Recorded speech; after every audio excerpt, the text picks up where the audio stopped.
niin tuossa näkyy meidän matkareitti. Mentiin ensin Moskovaan junalla.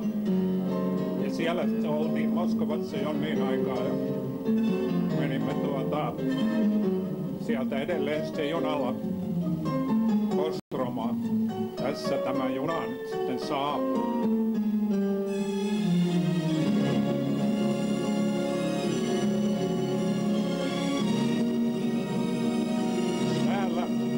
Vaalimaan asemalla mullahan oli semmonen lainakamera ja ei kun Vainikkalan asemalla, niin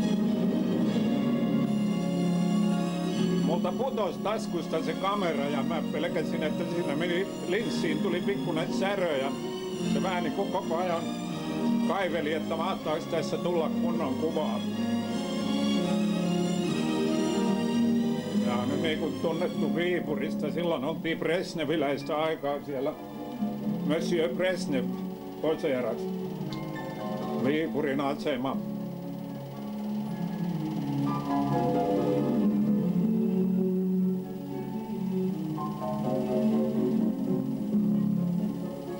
Se silloinkin jo vähän ankealta vaikutti, mutta taitaa olla vielä ankeampaa tänä päivänä.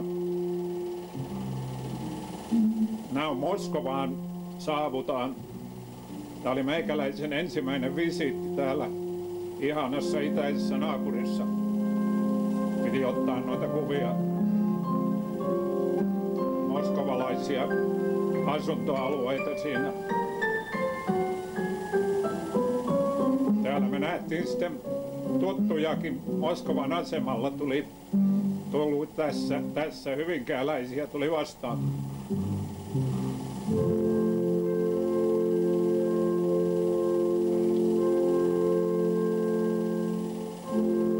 Ja tässä tämä kuuluisa rakennus, joka on nyt pommitettuna hajalle. Taas korjataan kovasti sitä.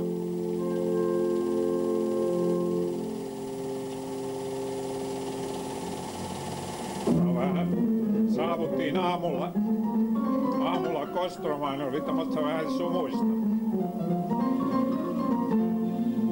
Siinä sitten Volga, äiti armas.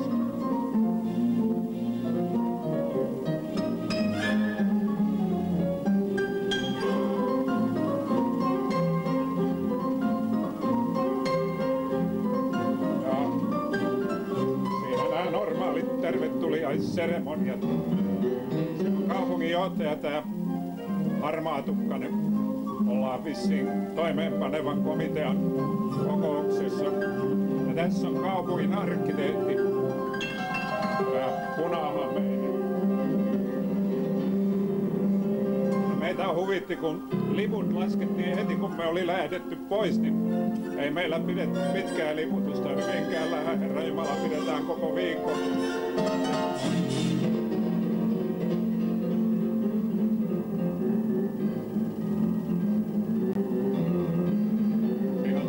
Kostroman kauppakeskus, tavallaan niin kuin halli.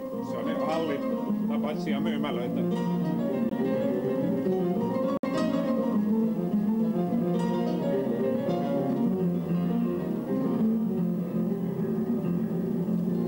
Siinä on meidän tulkki Andrei ja tämä kaupungin arkkitehti.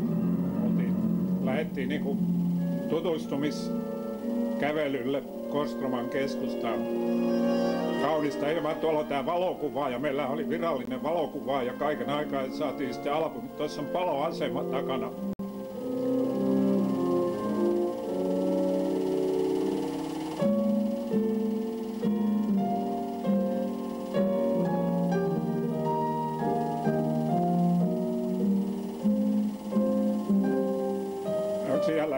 Siellä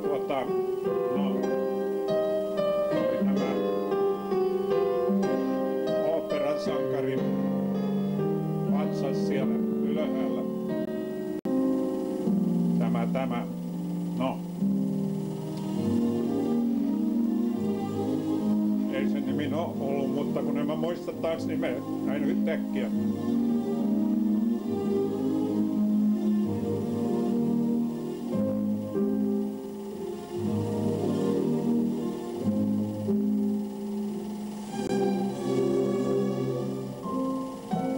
Ja siinä eräs herra näyttää tietä tulevaisuuteen, joka ei kyllä kovin ruusuinen ollut.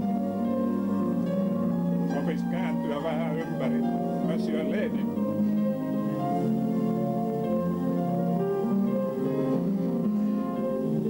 Ja siinä Volgan maisemia aika leveä joki.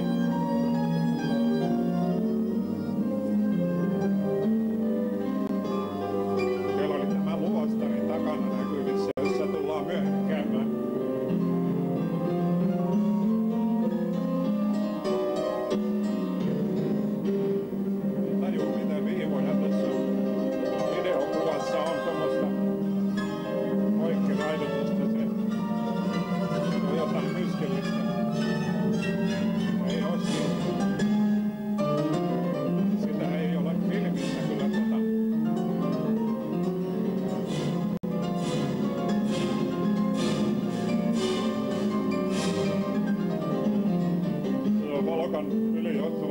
Silta, tai no, siis tämän kaupungin kohdalla tämä pisin silta.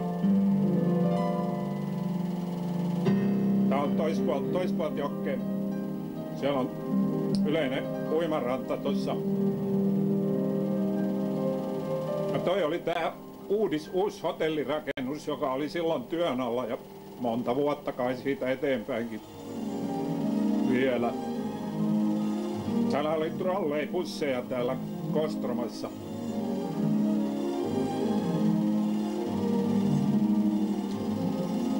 On siellä toispuolta jokkeen näitä asuntoalueita. No herra Lenin siinä jälleen muistuttamassa sosialismin ihanuudesta. Me emme tuossa muistaakseni tuonne tekstiilitehtaaseen, pellavatehtaaseen käymään.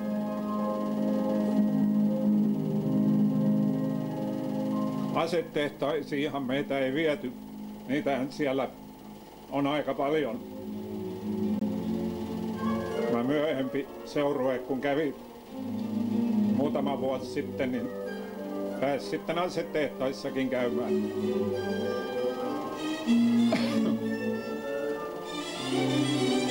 Menimme johonkin nuorisoon. Tää oli semmonen nuorisopalatsi, jossa oli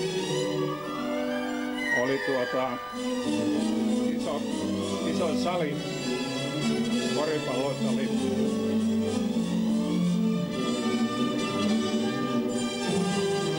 Tämä lattia ei varmaan kelpaisi hyvinkääläisille koripalloille.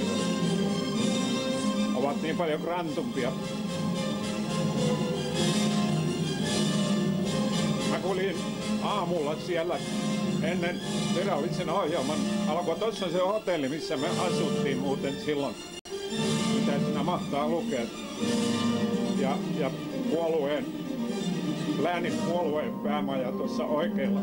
Niin mä kävelin kaupungilla ottamassa näitä kuvia ja ihmiset varmaan ihmetteli, että mikähän tyyppi toi on, kun täällä hortoilee.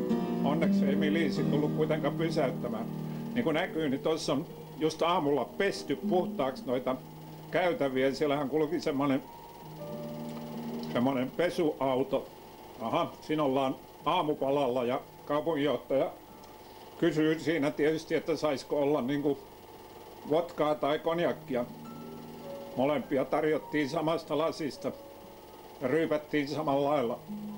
Mut mitäs, melkein samanlaisia ne olikin. Ihan hyviä, ei siinä mitään. Pöytähän on komea ja ruuat oli hyviä. No niin. Tästä Nastorovje. Spasiba. Kalsoi. Siinä oli tämä kaupungin sihteeri, tämä joka aina toivottiin, että me asuttiin sitten. Tässä on Pentti Kanervan kämppä ja Kanervan Pentti terveydellistä syistä otti vähän piimää.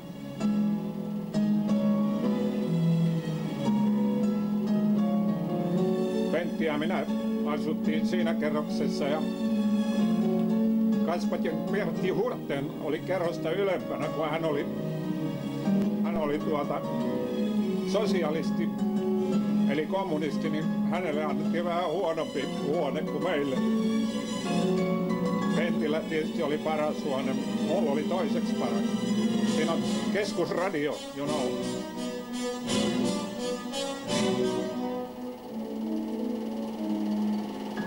No niin, huonas, ei kun mitä se oli, tää hyvää yötä.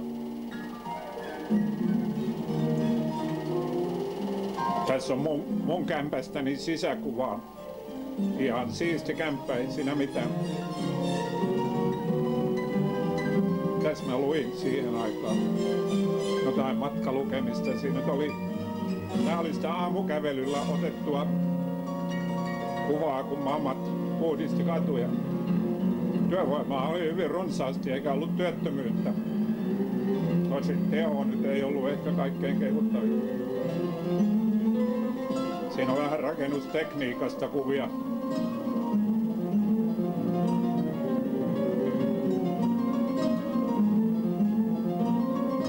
Sieltä tulee trollikka. Aika kivoja puistokatuja itse asiassa täällä. Ja näitähän mä kuvailin paljon, toivottavasti niitä tulee tossa, niin näitä vanhoja puutaloja.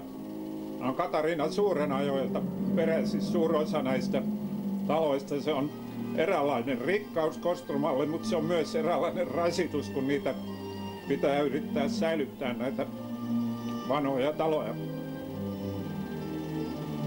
Niihin on sitten nykyajan mukavuuksien tekeminen vähän niin kuin vaikeeta.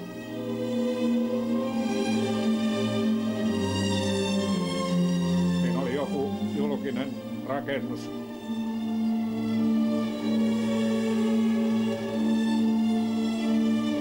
Ja tää oli se kauppakeskus, eli tämmönen halli, jos niin voi sanoa. Tässä on taas se korkeimman toimeenpanevan komitean päivä, niin kuin kaupungin talo. Siinä asfalttihommaa tehdään. Mammat levittää ankarasti siinä.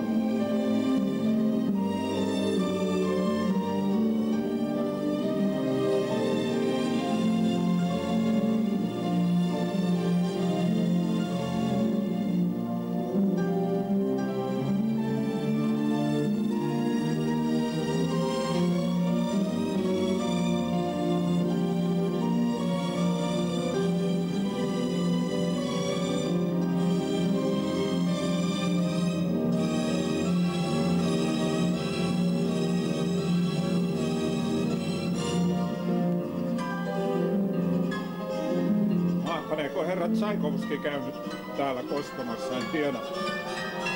Tulee mieleen noista vanhoista taloista.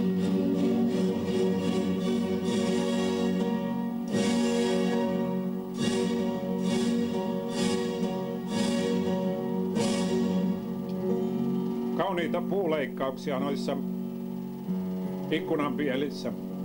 Se on kai niin kuin tyypillistä sille alueelle, juuri Kostoman alueelle, näin komeat ikkunaleikkaukset ja yleensä puuleikkaukset.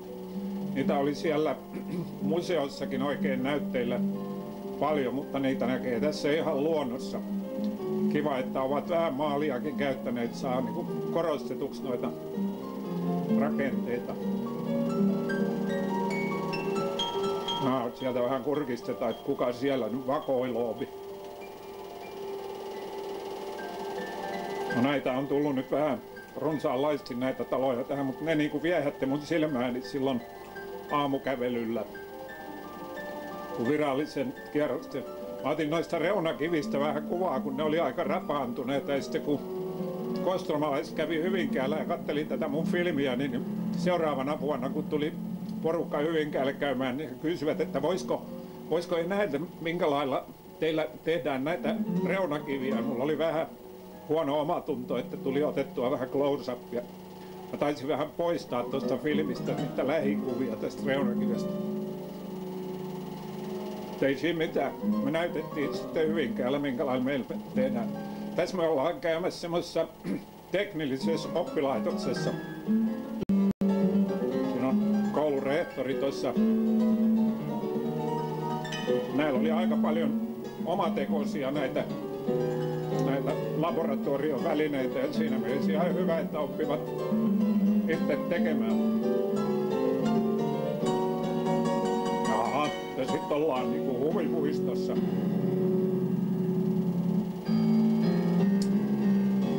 Nämä oli hiukan kyllä nämä rakenteet. Tämä oli huvipuiston opas sitten meillä, joka siinä poseerasi.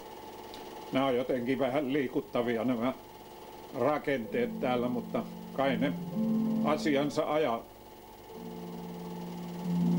Jaha, siellä kuvaaja pääsi ja Pentti Kanerva otti kuvaa sitten. Ai kun meillä oli hauskaa. Siinä kierti hurta ja kasvatin Erkainon.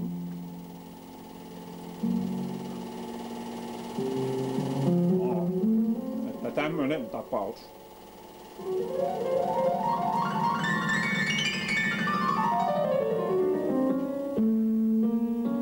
Tää oli muistaakseni semmonen paikka, missä on filmattu jotain elokuvia. Tää on niinku tämmönen filmilavastuksia nämä mökit.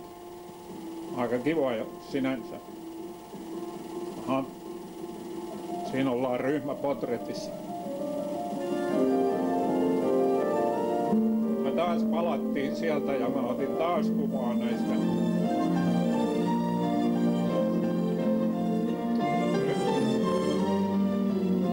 Olemme ilmeisesti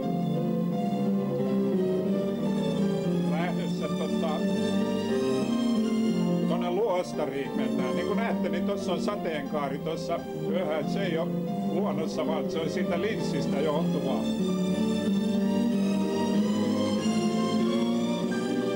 Tämähän on niinku Romanovien lähtöpaikka. Tää Kostoma, ja tässä on niiden Romanovien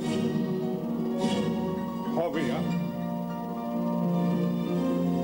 Täällä oli tiettävästi ollut kirkkoa rakentamassa myös suomalaisia kivimiehiä. Portaat oli suomalaisten tekemiä.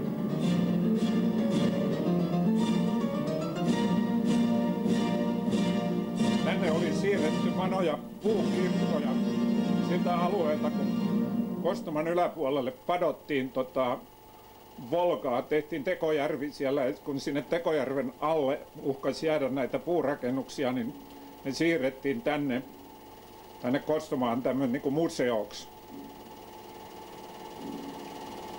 Tässä oli tämmöinen uiva satamarakennelma. Se on ponttooneilla tämä. Ja nyt me olemme muistaakseni lähdössä. Oi pahuksen karva. No. Olemme lähdössä kalaretkelle.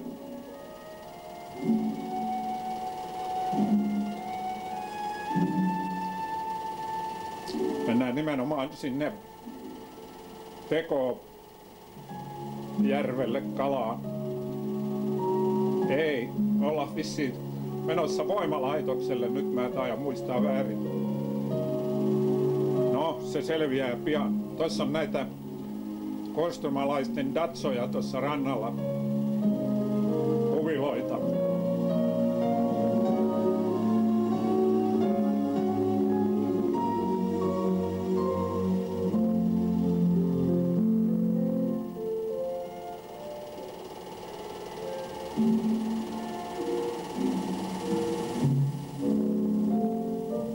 Aika paljon noita huviloita tuolla rannalla, että kovin isoja tontteja.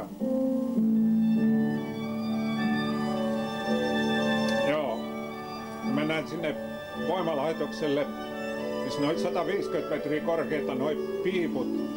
Ja tämän voimalaitoksen teho oli, se oli sillä kertaa jo 4800 megawattia se oli. Se oli kai 2400, sitä oltiin laajentamassa. Se oli 1200 megawattin yksiköitä, kun ottaa huomioon, että toi Loviisan ydinvoimala on se 500 megawattia, niin tämä oli aika mahtava laitos. Tämä kävi hiilellä ja öljyllä vissiin.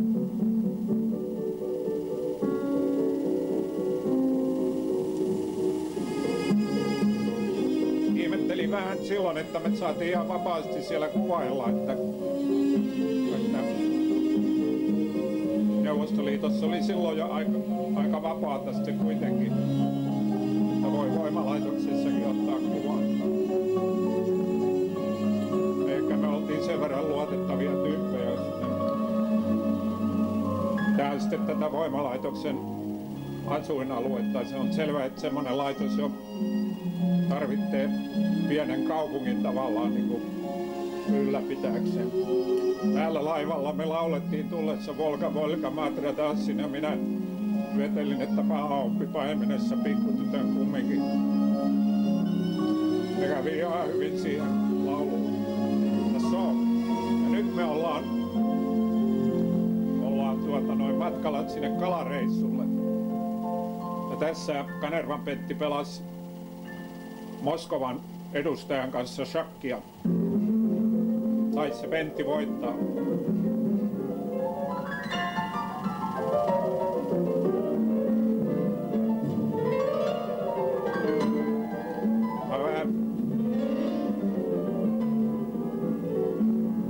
Erinomainen ateria laivan etukannella siinä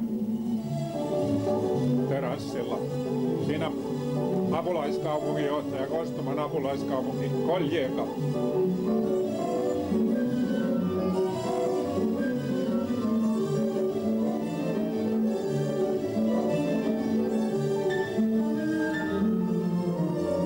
Tuossa on meidän matkan lääkäri, tää nuori tyttö tuolta. Täytyy olla, että jos vaikka sattuu Andrei siinä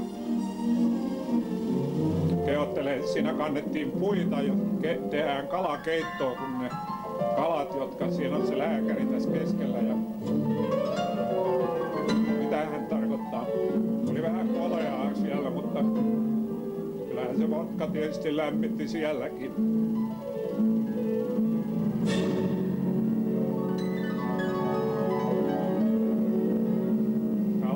Laiva ihan tuolla lailla maihin vaan, että siitä sitten noustiin. Siinä oli sen verran pehmonen toi ranta, että siihen saattoi laivalla mennä.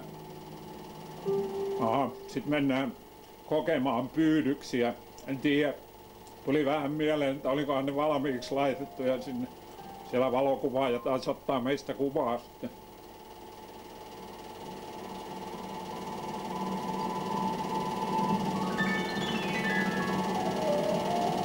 No niin, sieltä sitä tuli. Ne oli vähän hauen näköisiä kaloja, mitä me saatiin sieltä. En mä tiedä, ei kai noista sitä soppaa tehty, mutta ei kai ne ollut etukäteen laitettu. Kyllä ne sieltä varmaan tuommoista, sehän oli tavallaan niin kuin tekojärvi. Se oli padottu tää Volga äiti armas.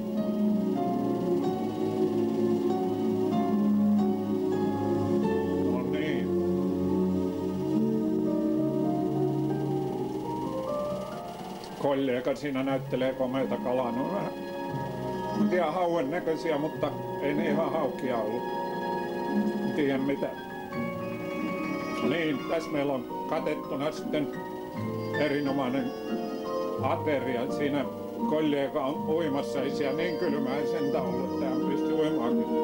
Suoraan sanottuna kotimatkalla tämän kalareissun jälkeen tuli vähän nautittua liikaa vodkaa, niin että jos nyt noin niin kuin suomeksi sanoo, niin oltiin vähän kännissä. Mutta ei tapeltu. Tässä on nyt tekstiilitehtaan, vai oliko tämä faneeritehdas? Tämä taisi olla faneerikombinaatti ja me käytiin siellä. No, siellä oli Rauten koneita. Me pakataan vähän levyjä noin meikäläisittäin niin huolettoman näköisesti, että reunat siinä kyllä rispaantui. Ostaja ei oikein hyvää varmaan tykännyt. Siellä on taas työn sankareita lueteltu sitten. Kaipa ne sitten on tehnytkin kovasti. Siinä oli jonkunlainen tehtaan lastenpäivä Ja tässä on taiteilija, jonka tauluja meilläkin on kotona siellä. Taas se nimi tulee mieleen. Näin yhtäkkiä ja hänen rouvansakin maalasi. Kävin heidän kotonaan siinä ja hän oli erittäin tunnettu venäläinen taidemaalari. Täytyisi taas toi Anja olla paikalla, ettei muistaisi nämä nimet. Mä menee lukkoon toi.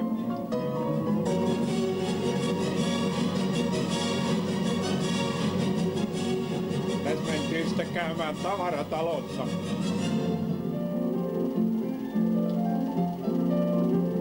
Meille tarjottiin, että saatte nyt jotain matkamuistoja ostaa, että Kostoman kaupunki tarjoaa.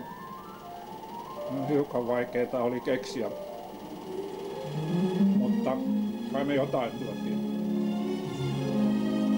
Tää oli kai myymälän vastaava sitten. Tässä on sitten juhlapäivälliset.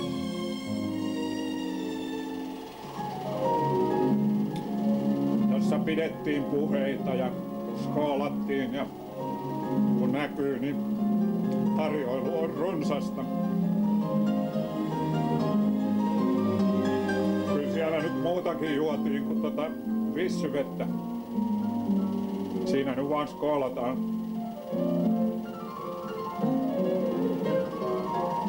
Belyhin oli tää taiteilija, Alex Belyh. No nyt se tuli.